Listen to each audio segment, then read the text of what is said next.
Նախ ես ուշագրավ չէի անվանի այդ երկու ժամանոց բառերի մատնաբրդոշը, սլավեսնի պանոսը, իրանց լեզվով ասեմ, որ լավ հասկանան, եւ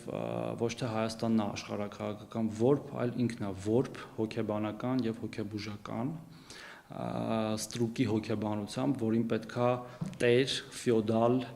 որը իրեն կկառավարի, որտեղ ինքը ունակ չի ինքնուրույն որոշումներ կայացնելու։ Հայաստանի Հանրապետությունը սուվերեն պետություն է, իր ժամանակ դժբախտաբար սուվերենությունը զիջված է եղել շատ, եւ մենք հիմա վերականգնում ենք այդ սուվերենությունը, մեր որոշումները մենք ենք կայացնում եւ մեր բոլոր գործընկերների հետ աշխատելով եւ դիտարկելով, թե ում հետ ինչ հարաբերություն կարելի է ձևավորել եւ խորացնել։ Ես ցավում եմ, որ մենք տենց երկրի նախագահ ենք ունեցել կամ երկրի նախագահի պաշտոնը զբաղեցնող մարդ, բայց վստահ եմ, որ